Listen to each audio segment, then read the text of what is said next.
자, 이제 전당대회가 8월 2일 이번 주 토요일입니다. 이번 주가 막판 표심을 가를 운명의 한 주가 될 텐데 박찬대 대 정청래, 정청래 대 박찬대. 민주당 차기 당대표를 예상해 본다면 누가 될 것 같습니다. 일단 계기 먼저 얘기해 주시죠. 아, 예. 정청래 의원이 될 것 같죠. 지금 분위기가 현재 뭐 영남 경선에서 더블 스코어가 나버렸기 때문에 충청이야 그렇다 치는데 영남에서까지 이렇게 나오는 걸 보면서 뭐 서울과 수도권과 그다음에 호남이 남아있긴 하지만 정청래 의원이 될 것 같다. 근데 저는 이 부분을 보면서 민주당이 그래도 되게 다이나믹한 정당이고 나름 활력이 있는 정당이구나 느끼는 게 뭐 그렇지 않다고는 얘기는 하지만 다들 봐도 주변에 있는 사람들을 봐도 명심은 박찬대 의원 쪽에 있는 것 같은데 정청래 의원이 이렇게 더블 스코어에 가깝게 이길 수 있다라는 것을 보고 있으면 진짜 이 정당이 다이나믹하구나. 이재명 정부가 생각보다 굉장히 여러 가지의 도전에 앞으로 부딪힐 수 있겠구나라고 생각이 들고 어찌 보면 어심이 명심을 이긴 게 아닌가.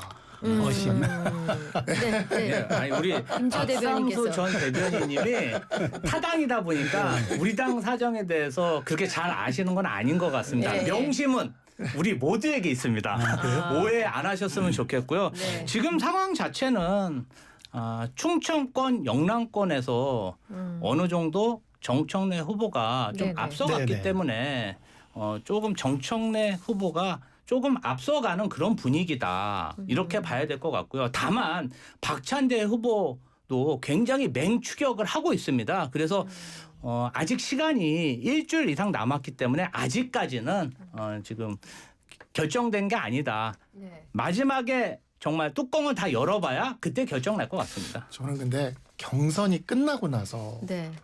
만약에 정청래 의원이 만약에 당대표가 되잖아요. 네. 근데 지금 관세 협정이 굉장히 위험해요. 네. 이 상황에서 예를 들어 쌀이나 네. 소고기가 개방되는 어떤 네. 결과가 나오게 됐을 때 네. 그럼 민주당의 적극적인 지지 세력인 농민들 사이에서 반발이 굉장히 크게 날 거거든요. 이때 정청래 의원이 어느 스탠스에 서느냐.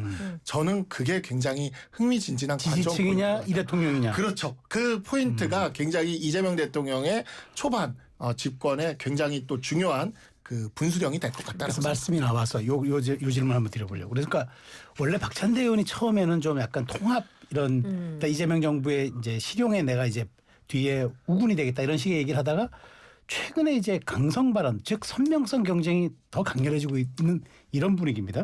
박찬대 의원이 이제 어제 그 윤 전 대통령의 내란 사건 재판장인 지기현 판사에 대해서 공수처 수사 촉구하고 재판 배제를 주장했고 더 나아가서 윤 전 대통령 관저 앞 체포저지 집회에 나섰던 국민의힘 45명 의원에 대해서 제명 결의안 주장하기도 했어요.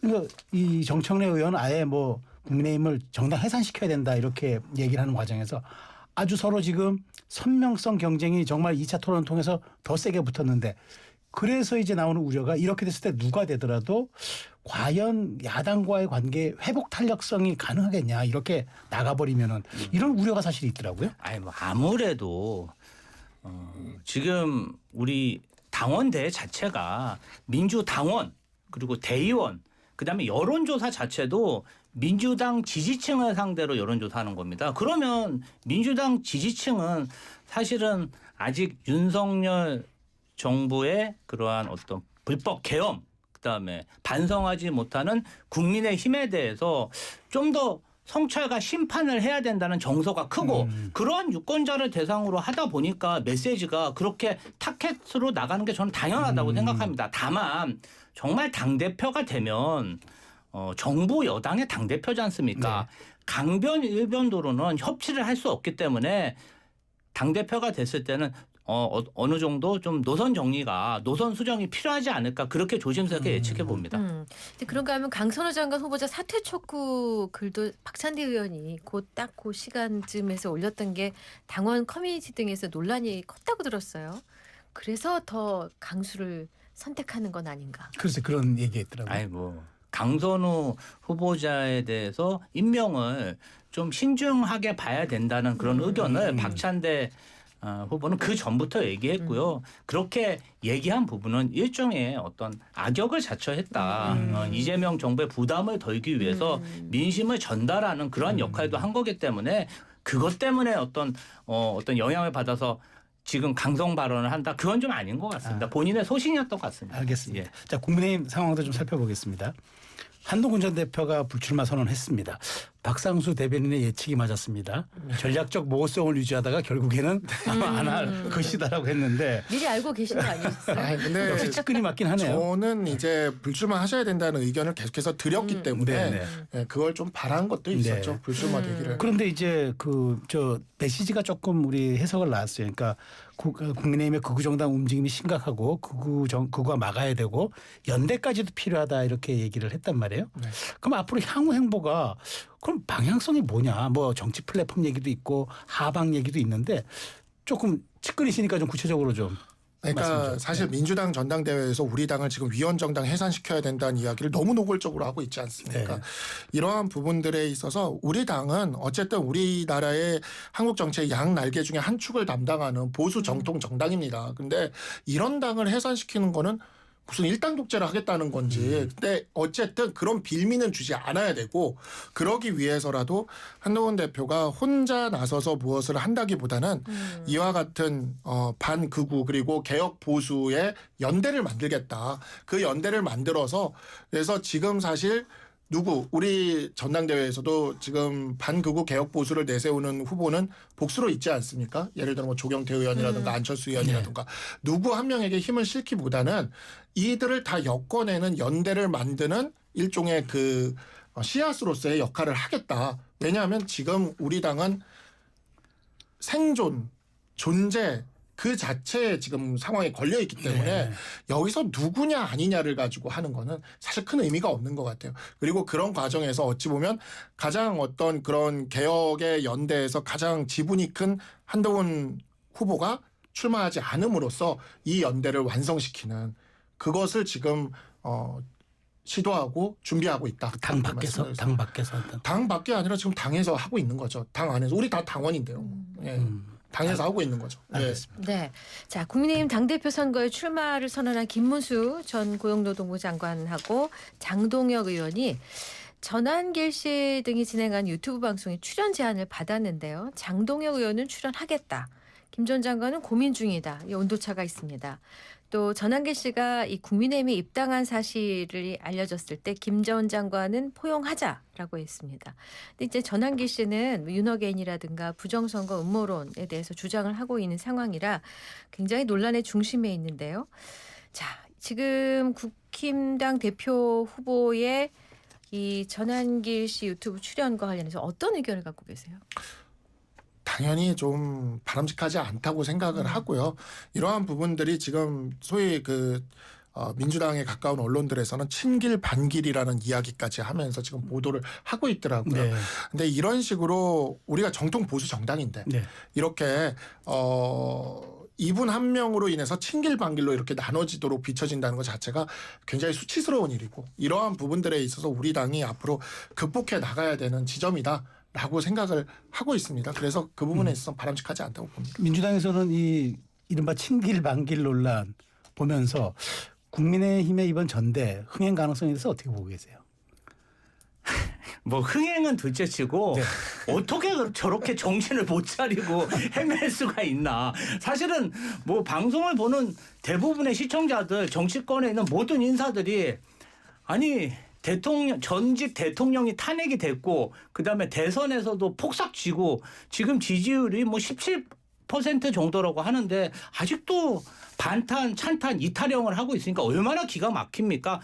저는 지금 봐서는 뭐 김문수 후보가 될 가능성이 높은데 어찌 됐든 어떤 강성 보수 우파 연대를 만들어 가지고 똘똘 갑옷처럼 본인들을 보호하겠다는 이런 생각인 것 같아요. 국민의힘이 점점 나락으로 가고 있는 그런 모습인 것 같습니다. 근데 사실 근데 이 와중에 그 엎친 데 덮친 격으로 국민의힘 전당대회의 친길 반길 논란을 넘어서 이제 신천지 개입설까지 등장을 했습니다. 홍준표 전 시장이 지난 대선 때 윤 전 대통령이 국민의힘 후보로 뽑힌 배경에는 신천지가 있다라는 주장을 한 건데 뭐 교주한테 직접 들었다 이렇게 주장을 하고 있어요.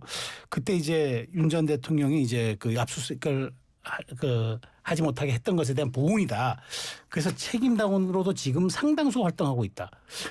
이게 어떻게 홍 전 시장이 왜 이 와중에 또 이걸 또 얘기했을까요? 오늘 아침에 이준석 대표 압수수색을 당하고 나서 이준석 대표의 그 칠불사 사건을 최초로 보도한 그 기자가 있습니다. 뉴스토마토. 네. 거기에 박형환 기자라고 네. 이분이 페북에 글을 올렸어요. 네, 하나. 네, 근데 네. 그 글이 굉장히 의미심장했는데 네. 뭐 후보 바꿔치기가 지난 대선 때 있었다라는 식의 뭐 그런 식의 글을 올렸습니다. 오늘 아침에 네, 페북에. 네. 근데 사실 저희도 이번에 그 대선 경선을 치렀지만 정말 의아했던 게 대선 경선 직전에 원래는 우리가 투표권을 그 전당대회 투표권을 3개월 동안 당비를 내야 네, 주는데 그렇죠. 대선 경선 직전에 한 달 1,000원만 내면 투표권을 주는 거를 갑자기 했어요. 아, 그래요? 대선 경선 때. 그래가지고 우리가 그게 굉장히 의아했었는데 그거를 찾아보니까 2021년에도 했더라고요. 2021년에 윤석열, 홍준표 대선 경선 때도 당시에 여기 그 매일경제 기사를 제가 하나 가져왔는데 이렇게 기사가 나옵니다. 투표권을 갖는 책임당원의 기준은 완화됐다. 이전에는 투표권이 1년 중 3개월 이상 당비를 내고 1회 당원 교육을 이수한 자에게 부여됐다. 국민의힘은 2차 컷오프부터 자격을 최근 1년 내 당비를 1회 이상 납부한 당원으로 완화했다. 1,000원 한 번만 내면 투표권을 가지는 걸로 완화를 해줬던 거예요. 굉장히 많은 사람이 들어왔을 거 아니에요. 그러면. 그렇죠. 그러면 이때 들어온 사람 중에 지금 현재 특검에서 수사를 받고 있는 통일교, 네. 그다음에 지금 홍준표 시장이 이렇게 이게- 그 이야기한 신천지, 네. 그리고 오늘 아침에 이준석 대표 압수수색을 하니까 그 뉴스토마토 기자가 올린 페북에서 나온 그 의혹. 네. 저는 이러한 부분들이 앞으로 특검을 통해서 좀 밝혀져 나가지 않을까라고 생각을 하고요. 사실 저는 이러한 것들이 계속 우리 당에서 던져지는 게 지금 앞으로 우리 보수가 어떤 갈피를 잡아가기가 너무 힘들어져요.